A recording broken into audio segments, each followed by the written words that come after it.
Yo, ladies and gentlemen, welcome back to the channel. Now, today we're back with some more Throne and Liberty. Now, in today's video, I just wanted to sit down with you guys and girls and just give you because I did a first impressions video a while ago now.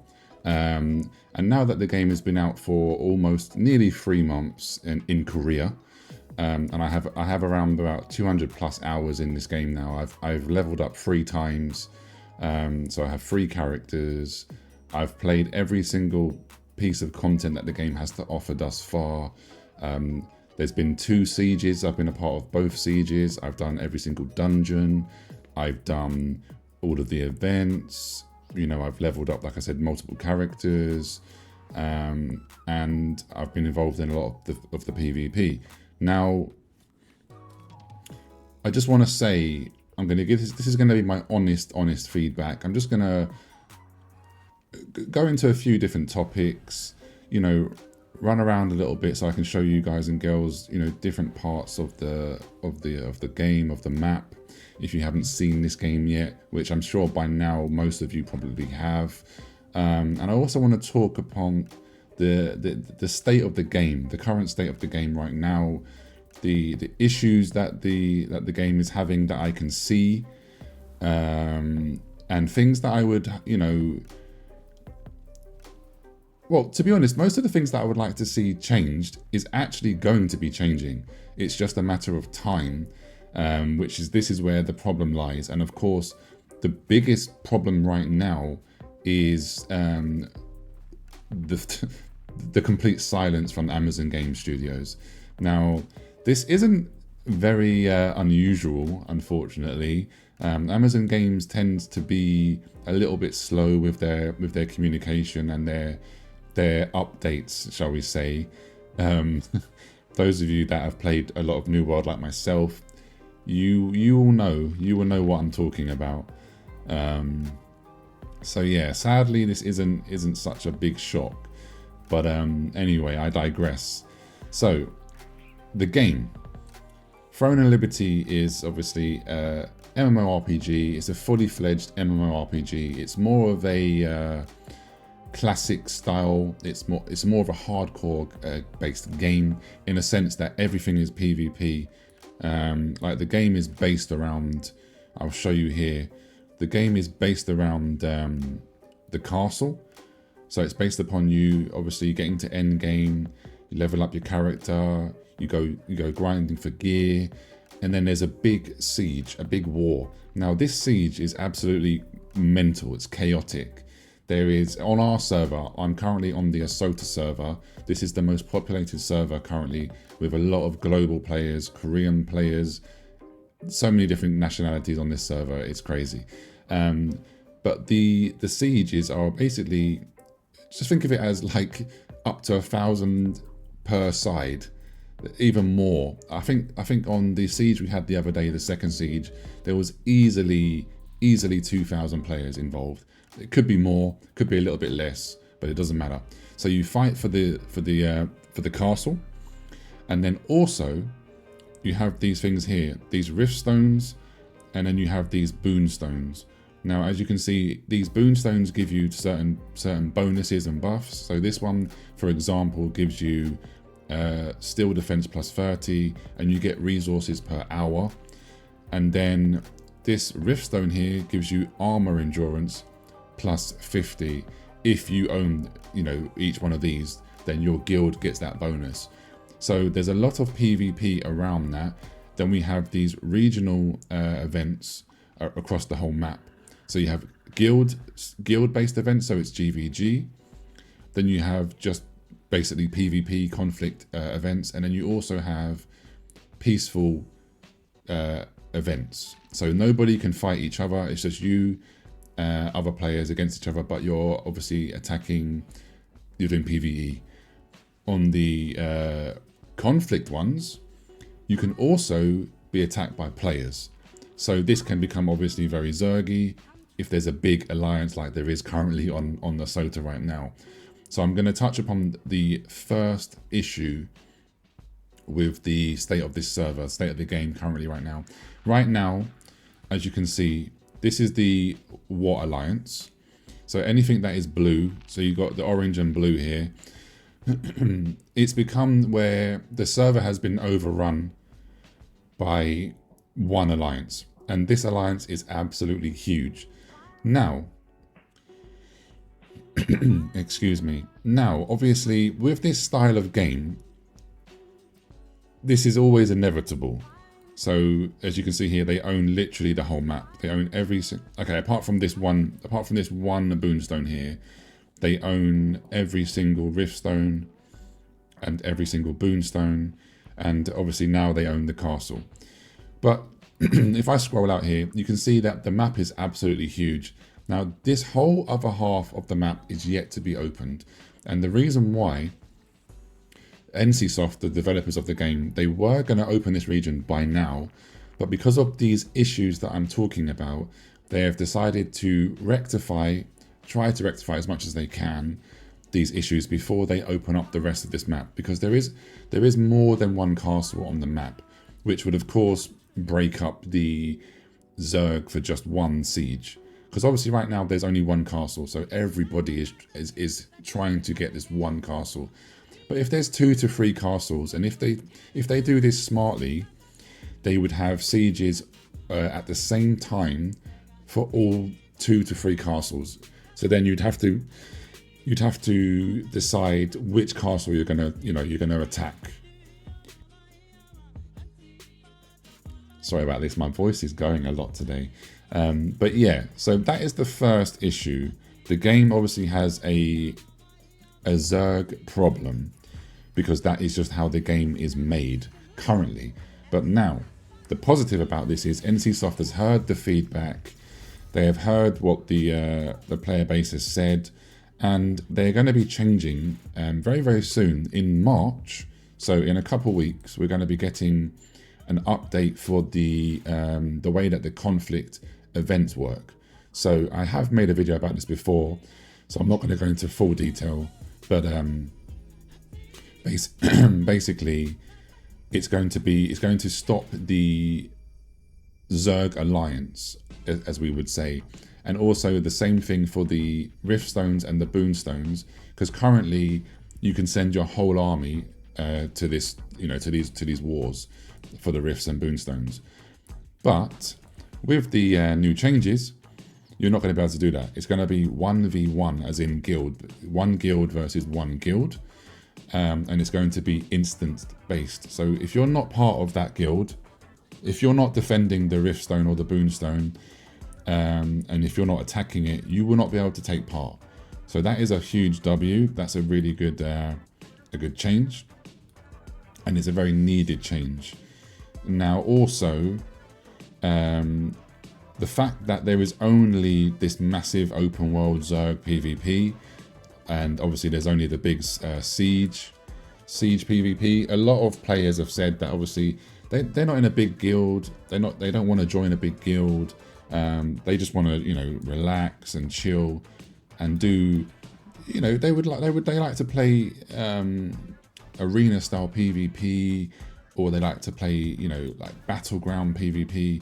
And currently that doesn't exist in Throne of Liberty. But again, in a few more months, so June, that we're going to have 2v2, 3v3, and 6 versus 6 instanced PvP. So again, some of the issues with the game are getting resolved. So that is obviously causing a delay in releasing more content, which is going to be the next sort of thing that I'm trying to touch upon is, now that we've all been playing the game for a long time now, a lot of hours, and only half of the map is open, we're running out of content. And that isn't to say that there isn't content, because like I said, there is plenty of content. Let me keep this clear, get this clear. There is a lot of content to be done, but because the map is not fully open yet, for the reasons that I've just stated, it's becoming, we're starting to run out of content, because there's only so many times you're going to want to repeat the same dungeons over and over again, yeah, to get gear. There's PvP events, there's PvE events, there's dungeons, there's big mass PvP wars with the sieges, there's smaller scale PvP wars with the rifts and boonstones. But yes, even for myself, that is now starting to become a little bit stale. So the good news is in March as well, we're going to be getting 2 more new brand new dungeons, and then we're going to be getting three of the existing dungeons we're going to be getting a hard mode. So they are going to be adding more content. It's just going to take a little bit more time because, like I said, they're trying to refine the issues we have, should I say. Other issues, in my opinion, is balancing, because currently right now, tanks in this game, tanks in Throne and Liberty are ridiculously strong, which is fine. They're ridiculously tanky, but they can also deal a lot of damage. And if you're going to be running sword and shield and wand, for example, you're pretty much, to a degree, you're almost unkillable. So again, that is also an issue, because obviously every MMO cannot be fully balanced. Every MMO has issues with balancing. That's fine. Oh, also, I forgot to touch upon when I was talking about content. Within the guilds, we also have guild raids. So it's not, this game doesn't have full-on raids right now, but we have instance guild raids where you go in with your guild. Once you level up your guild, you unlock more bosses. So basically, for example, take this boss, for example. This is an open world boss, but just think of it like this. We go into an instance situation where it's just yourself and your guild members, and you get to fight this boss. Because currently, when you're doing the open world bosses, because the whole server can literally come at once to this one boss, the boss dies in about 30 seconds. So again, that's another issue. But also again, yes, they are changing that. They're going to be making all of the open world PvE world bosses. So when it's a peaceful world boss, they're going to be making those instanced and layered. So that's going to limit the amount of players that can zerg the boss at once. So we're going to get to see the actual boss's full mechanics.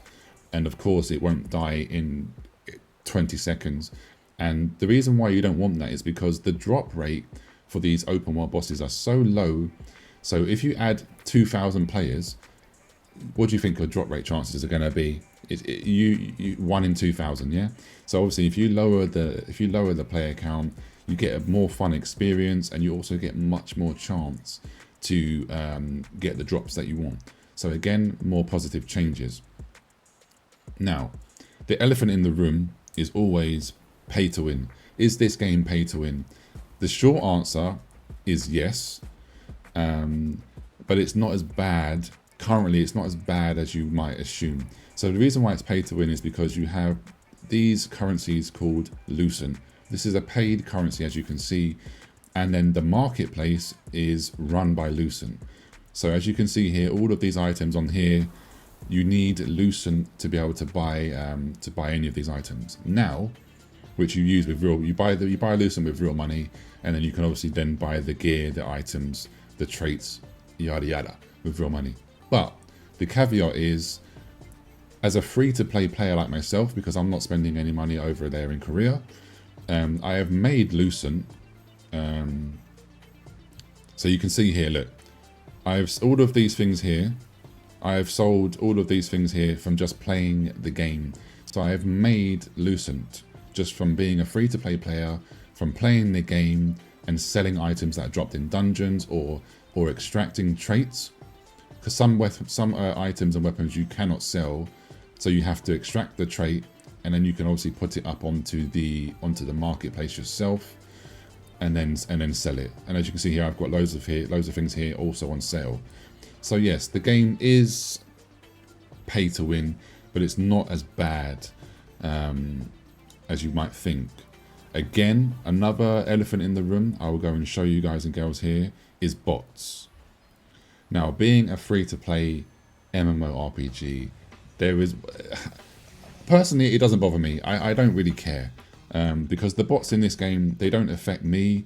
They actually help me they help you kill mobs faster during the contracts. they also, because they're farming, because they're constantly farming gear, then because they're doing that, because the gear is dropping more and more, it's actually lowering the price of certain items. So in one way they're good, in one way they're bad, because obviously it doesn't look good to a brand new player. If you was a brand new player and you came to this location, okay, there isn't many here at the moment because they've actually been banning a lot. Interesting. So as I'm trying to show you bots, there isn't actually many bots here currently. Because again, NCSoft have actually been doing their job. They've been banning thousands and thousands of accounts. Let me see if I can even try and find any. But yeah, they've been banning thousands and thousands of accounts here daily. Okay, so far, it's actually looking pretty good. The situation today is looking pretty good. But don't let that fool you guys and girls. I'm not going to, as much as I do love this game, I'm not going to try and pretend that there isn't bots, because there is. Just today when I'm trying to show you guys and girls, there actually isn't many bots. Okay, here we go. These are bots. So basically, also what people are doing is people are actually using their main account and they are macroing, so that they're playing. That's another story. They're basically cheating in a way, because they're using like macros, offline macros. So they're basically playing. I'm going to go to sleep. I'm going to turn off the game, and then they're going to carry on playing. Which, if you can remember, that was an actual feature of the game initially, until everybody, we all kicked up a massive fuss, and NCSoft luckily removed it from the game. But then sadly, as always, people being people, humans being humans, they're finding ways to actually do it anyway. So yeah, that's another story. I don't agree with that. I don't agree with bots either, but bots in general don't really bother me. But I know that's another elephant in the room. A lot of players, they're not happy about bots in games. But whether the MMORPG is free to play or buy to play or has a subscription fee, sadly they're always there. WoW has tons of bots. New World has bots. Lost Ark has loads of bots. The list, I could go on and on and on. But nevertheless, that's another sort of issue. But on a positive note, the leveling in Throne of Liberty is very, very easy. It's actually become even easier since the launch. They've made things a lot easier. It's not, if you have time to play, you can hit max level in 2 days. If you're not going hardcore. If you're going hardcore, you could hit max level in 1 day. But I'm talking about playing seriously hardcore. For a casual player that's only playing 2, 3, 4 hours a day, you could probably do it in about a week if you're efficient. If you're not efficient, you could probably hit max level in 2 weeks. But just remember, an MMO grind only just begins once you hit max level, because then you need to start farming the dungeons. You need to start doing the events to level up your skills. So yeah, just don't get too hung up on, oh my god, I need to level. Leveling needs to take 1,500 hours. It doesn't matter how fast or slow it is. Just enjoy the process, learn the game, and then yeah, have fun. So yeah, that's a good positive to me. Graphically, as you can see here, the game is beautiful. Everything about this game is amazing. The atmosphere is great. Just the ambiance, the combat is fine. It's tab target combat. It isn't for everybody. I've got many other videos where you can see combat, so I'm not going to try and make this video for too long. But yeah, overall, nearly 3 months in, what would I say this game is? I would rate this game a 7 out of 10, and the reason being 7 out of 10, I would never rate it 8. I would never rate it 10 out of 10, never, because nothing is perfect. The reason why 7 out of 10 is because the core of the game is very, very good. Graphics are amazing. Gameplay is fun for me. The gameplay loop is good. There's lots of progression. PvE is really, really good because you actually get gear. You actually have a reason to go out and farm the dungeons, farm the wild bosses, do the guild raids. You have a reason to do all of that. PvP is fun, although it is a bit very zergy, should I say. But with the changes that I touched upon, it will be better. With the instance PvP coming, the 2v2, 3v3, and the 6 versus 6, with those changes coming, lots of more players will actually, you know, be more enticed to play the game. Also with the GVG changes coming, again, these are all positive changes, but they're not here yet. So that is why I would say 7 out of 10, 7.5 out of 10.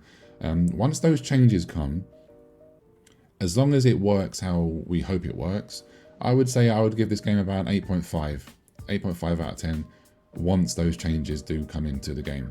And then of course, once the whole map is open, we will see what happens then. We'll see how many sieges happen at once. We'll see how many castles that is going to be in the game, and all of the new dungeons, new world bosses, raids. Yeah, so overall, like I said, very, very, very good MMORPG.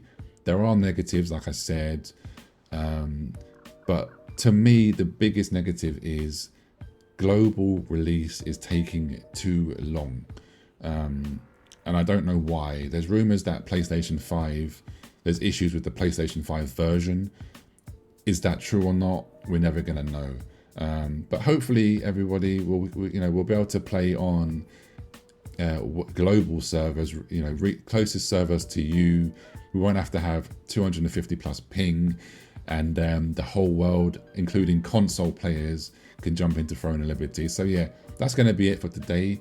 I just wanted to give you guys and girls my thoughts, my honest thoughts of the state of the game right now after 200 plus hours. Yeah, I'm very happy still. Things are getting a little bit stale, like I said, but changes are coming, good changes are coming. So yeah, fingers crossed it all goes well. And global release, please. Amazon Game Studios, if you happen to see this video, give us some sort of news, because people are starting to lose interest. We don't want that. But yeah, anyway, guys and girls, leave me a comment down below, and I'll catch you on the next one. Take care. Peace.